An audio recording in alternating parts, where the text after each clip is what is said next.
Trump's turning up the heat on Jerome Powell again. Tesla's making moves. We've got earnings this week, plus a breakdown of this week's key economic events, big name earnings that you don't want to miss, and what the latest tariff news means for your portfolio. And hey, is Hertz actually a good buy right now? If you're into market breakdowns, macro trends, and trade-worthy insights such as these, make sure to hit that like and subscribe button and follow wherever you listen to podcasts. Now, let's get into it.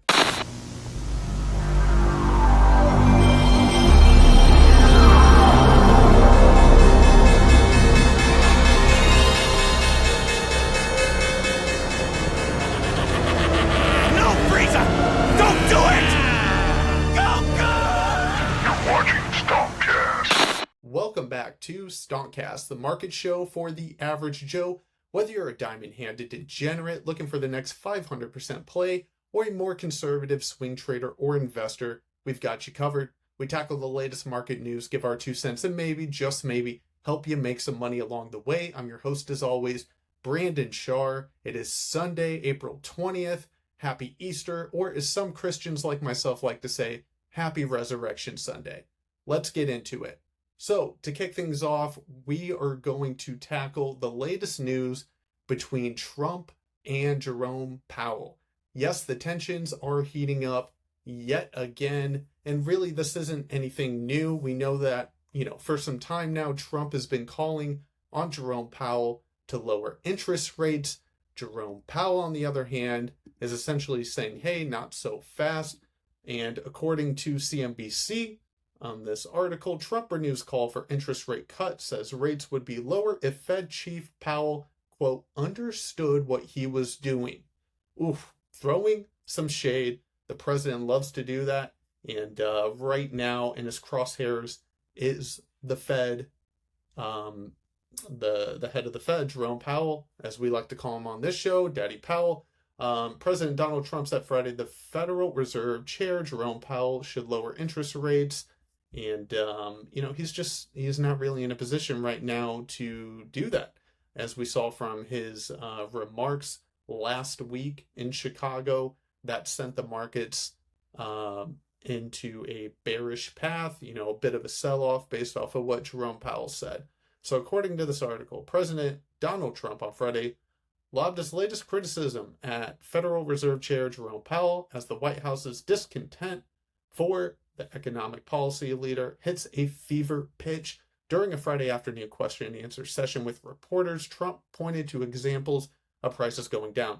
Quote, if we had a Fed chairman that understood what he was doing, interest rates would be coming down too, Trump said. He should bring them down.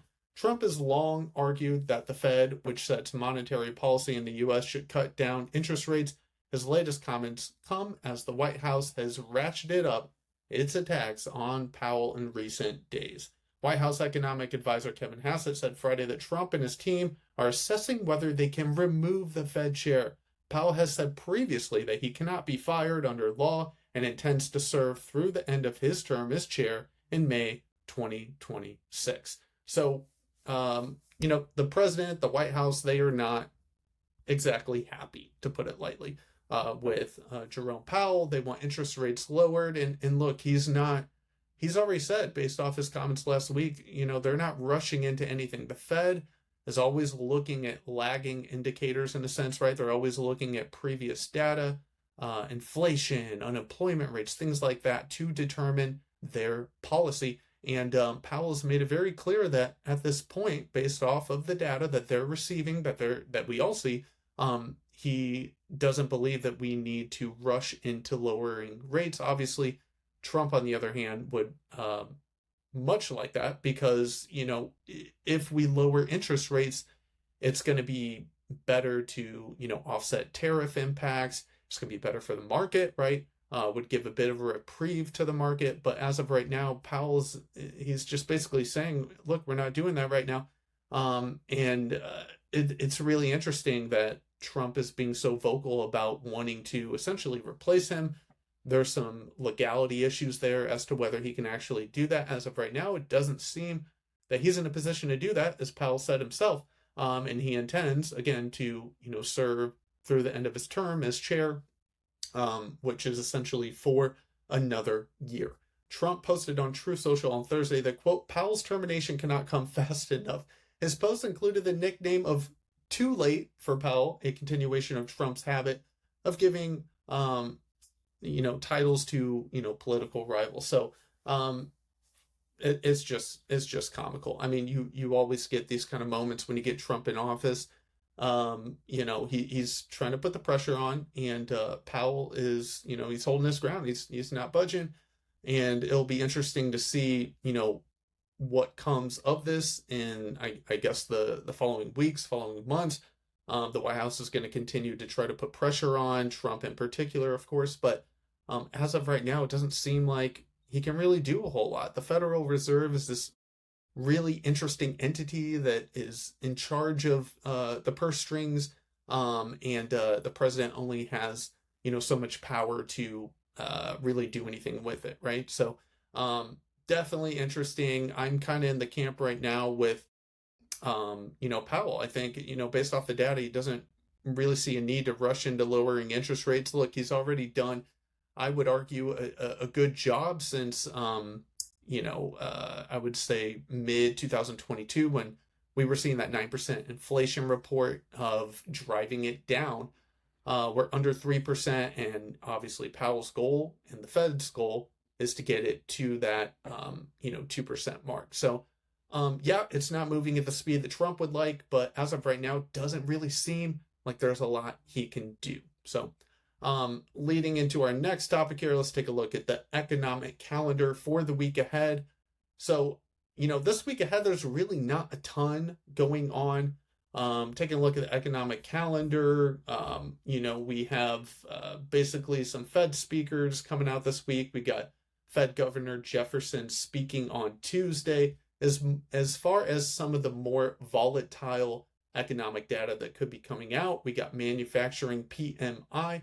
That's coming out on Wednesday. Services PMI, something to pay attention to. We get new home sales coming out at 10 a.m. on Wednesday. That'll be very important to watch because we want to see growth in that sector, in the real estate sector. And if we start to see new home sales start to drop, that could be a red flag for the economy. We also get crude oil inventories coming out at 10:30 on Wednesday. Thursday, durable goods orders coming out at 8:30 a.m. Eastern time. Initial jobless claims also coming out. Existing home sales at 10 a.m. Really, that's about it as far as economic data. There's not, a ton, I would say. It's not like we're getting, CPI or any kind of GDP reports, anything like that. So as far as the markets are concerned, as far as, volatility goes, not a ton, but I would say definitely Thursday would be a day that, for me, I'm paying attention to in particular for some of those initial jobless claims, because that is one of the things that Jerome Powell and the Fed are looking at as it relates to their policy, right? When it comes to lowering rates, whether or not they're going to do it. So that's the economic calendar preview. Jumping right in next, let's go into earnings. So this week, we have some big earnings on the table. Tuesday, April 22nd, Tesla is reporting after market close. Investors are closely watching Tesla, due to significant stock volatility that Tesla always has. They had underwhelming Q1 deliveries, and so the market is going to be looking to see if they can recover that. Not to mention the political controversies of having Elon Musk so close to President Trump. That's another thing that investors are paying attention to. The company is also under pressure from global decline in EV sales and, Musk's, like I said, his political affiliations. In addition, Wednesday, April 23rd, Intel is going to be reporting after market close. Intel's performance will be evaluated under its new leadership, emphasizing its response to tariff impacts, something to pay attention to. Procter & Gamble will be reporting after market open. Thursday, we get Google, we get Boeing, we get PepsiCo, and then Friday we get Visa. So I would argue a pretty big week on deck as far as earnings go. and definitely something that you want to have on your radar if you are invested or trading any of these companies. Let's take a look at this article here from Yahoo Finance. Tesla Alphabet highlight earnings rush as tariff fallout drives markets. What to know this week? The stock market remains at the mercy of tariffs. Shifting narratives around policy from the Trump administration weighed on stocks as the water muddied following the 90-day pause on reciprocal tariffs announced on April 9th. Last week, the S&P 500 fell about 1.5%, while the NASDAQ Composite and Dow Jones Industrial Average each shed roughly 2.6% across 4 days of trading. In the week ahead, President Trump's policies will remain in focus, while a slew of S&P 500 companies are expected to report quarterly results. So, as I mentioned, Google, Tesla, you also got Chipotle in there, Boeing, Verizon, some of the bigger named companies in the stock market are set to lead a week in which quarterly reports from more than 120 S&P 500 companies are expected for release. A quieter week on the economic data front is expected. We talked about that. There is some consumer sentiment coming out on Friday, but we talked about unemployment and some of those new home sales. So Trump's policies remain at the forefront of the market narrative. So we all know that. So right now, everything is dependent upon tariffs. We are, as we always say on the show, in a headline-driven market. On Wednesday last week, we saw markets sold off sharply as investors began to see the cost of Trump's tariffs, which will, for major companies, present a lot of challenges as these policies may present, turmoil and headwinds for the broader U.S. economic outlook. We saw NVIDIA sell off big. We saw, we talked about last week, the U.S. government and putting that stipulation on chip exports to China, which would result in $5.5 billion in charges for NVIDIA. So not great at all. We got Jerome Powell sitting on his hands as far as, rates go. And so, this week is going to be very interesting as it relates to, earnings. So definitely something to pay attention to. Again, not a ton of economic data, but as far as earnings go, it's just so tough, in my opinion, because all these companies are going to be reporting for what's already happened, of course, right? We're looking at, Q1 results, things like that. These are major companies, and so that's why we're paying attention to these earnings. It is important, but, again, everything is dependent upon tariffs right now. So, you can put up good results, but, until we get some more clarity on tariffs and some of these deals that may be coming in or not coming in, I think a lot of investors, in my opinion, are going to be hesitant to put their money out there, might be sitting in some more conservative investments, whether it be bonds, high yield savings accounts, precious metals. Gold is at an all-time high right now, for example. So those are some things to pay attention to.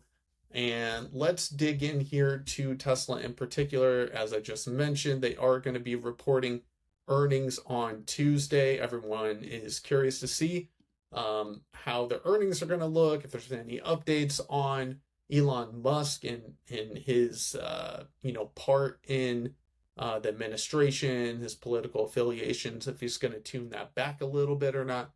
But as you can see here, if you're on YouTube, I got Tesla's 1-year chart pulled up here. Of course, we had, the high back in December post, Trump winning the election. And ever since then, it's been going down, down, down. We had a death cross on Tesla this past week, the 50-day moving average crossing below the 200-day. So not great. And, it doesn't look that great right now. So do I think that positive earnings could temporarily push this stock back up? I would venture to say yes. If, they beat Wall Street's expectations, I could see that. But, again, with the tariff uncertainty, I'm just, in the way that might impact Tesla, I'm not sure if it's going to be enough. Some key levels to pay attention to if you are trading this, right? So I mentioned this a couple episodes back. I have this level down here at 187.20. I personally believe it's more likely that we see Tesla and get down to this area before we see it get back above its 200-day moving average, which as of right now is just above 291. It closed Thursday, because Friday was Good Friday, the market was closed. So it closed Thursday last week at 241, so well off the 200-day moving average. And again, getting confirmation of this death cross here does not help the bullish case at all. So, I will definitely be paying attention to earnings, but I don't have a lot of bullish hope for the stock in particular. I'm going to look at the options chain right now. What is interesting, if we look at the current IV percentile for Tesla, it's at 59%, so it's come off a little bit. So if you are looking to be a buyer of premium, whether it's buying calls or buying puts, that IV percentile is starting to become more attractive. With earnings this week, let's just take a look here at the options chain to see if we have any notable open interest or volume that played out this past week. We're seeing, it looks like, as far as open interest on the 200 put, almost 20,000. That's pretty notable. On the call side, I don't see anything close to that. The closest thing that I am seeing would be open interest just a hair under 13,000 at the 300 call. So that's a quick look at the options chain for Tesla as it relates to earnings this week. The IV percentile, I think, is definitely interesting.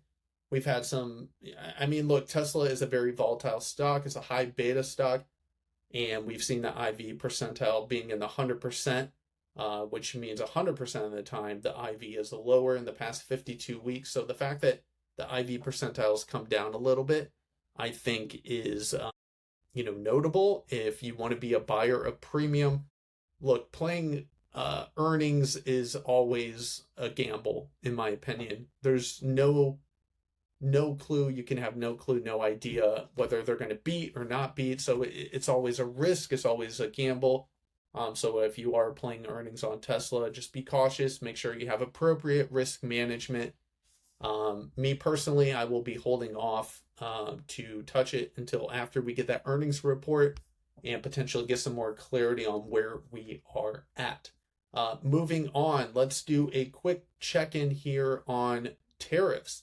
So according to Yahoo Finance, Trump tariffs, live updates, beauty brands, Chinatown, neighborhood markets in the U.S., and gaming companies brace for impact. So President Trump signaled he was open to negotiations with trading partners last week, even as the U.S. took steps to escalate its fast-moving trade war with China. So on Thursday, Trump struck an optimistic tone about negotiations with China, telling a reporter, quote, "We are going to make a very good deal with China." Later in the day, the president again touted talks with the country, adding that he is reluctant to keep raising tariffs on China. That's good. And may even want to lower them to protect consumer spending. So that is positive news, that he is being mindful of consumer spending, that he's reluctant to continue to raise tariffs on China and continue this tit for tat with the country, as we've all heard. Trump also claimed positive developments in talks with other countries. He said Japan talks saw, quote, big progress, though Japan's finance minister expressed concerns over the global economic fallout. He described a call with Mexico's president, quote, very productive, and hosted Italy prime minister this past week at the White House. China has shown openness to trade talks with the U.S. contingent on specific conditions, despite the White House clarifying that, quote, China now faces tariffs of up to 245% on imports to the United States. So that's kind of where we're at right now with the tariff updates. We've heard for a while now something in the realm of 75, 100. I've even heard numbers as high as 150 countries want to come to the table, and that's great. But the problem the market has is we don't have any definitive results from that. We need some headlines saying, hey, we got a deal done, and we haven't had that yet. So basically, if you're bullish on this whole tariff situation, you basically just have a bunch of hopium right now, which is not a trading strategy. It's not a plan. And we're in an environment where things can change by the hour. So no real updates over this long weekend, which I think a lot of investors were hoping for. Maybe in this week ahead, we'll get some more clarity. I think the most important one that everyone's concerned about is China. That's the big player right now. You're talking about two of the largest economies in the world, being the US and China. And what we need right now more than anything is a resolve there. And as of right now, we simply don't have it. The tit for tat between the world's two largest economies has intensified. China raised its duties on imports of US goods to 125% from 84%, while US tariffs on China imports have ballooned to a 125% reciprocal tariff, a 20% tariff to address the fentanyl crisis, and Section 301 tariffs on specific goods between 7.5% and 100%. So no resolution there right now. U.S. Treasury Secretary Scott Bessent said he was optimistic about clarity on tariffs. And again, it just feels like more of the same, in my opinion. It's all this. It's almost like they're just trying to put the market at ease by saying, hey, we got stuff coming in. Don't worry. But we don't have anything hard. We don't have anything concrete to go off of yet, anything definitive. And so until we get that clarity, I think you're going to continue to see volatility that's elevated until we have some type of, resolution on that. So that's kind of where we're at with tariffs. I mean, the VIX is just a hair below 30 when it closed on Thursday this past week, 29.65. Still elevated. Generally speaking, if VIX is above 20, we have uncertainty, we have fear, which of course we've had. VIX below 20 is where you want it. If you're an investor, you want some more confidence in the U.S. economy. So as of right now, we don't have it. We'll see where we go from here. So, and then to wrap things up, I'm not sure if you saw this past week, but Hertz, yes, you heard me right. Hertz, the company, went on a absolute tear this past week. And let's open up here the CNBC article to find out why. So, Hertz CEO wrote a letter to employees about Bill Ackman's significant stake in the rental car firm. So there was a release this past week that Bill Ackman is taking a very large stake in the company Hertz. So Pershing, which is Bill Ackman's investment company, now has a 19.8% position through shares and swaps, becoming Hertz's second largest shareholder. A person familiar with the matter told CNBC's Scott Wapner. Hertz global CEO Gil West is encouraged and energized by prominent investor Bill Ackman taking a significant position in the post-bankrupt rental car company. He said Friday in an internal message to employees viewed by CNBC.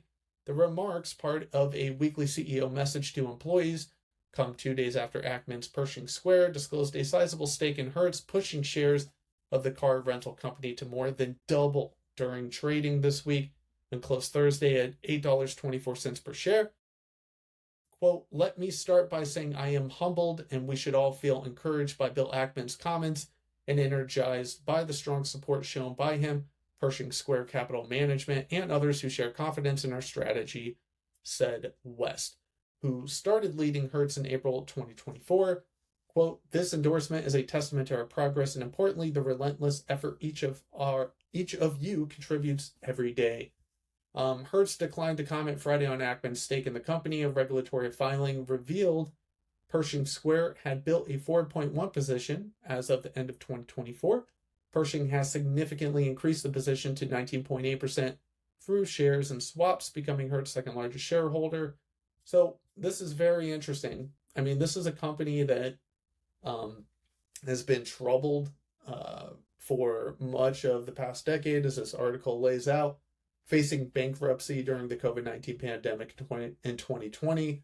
Following its emergence from Chapter 11 bankruptcy protection in 2021, the company bet heavy on all electric vehicles, specifically Teslas, which cost the company billions following a significant decline in their residual values.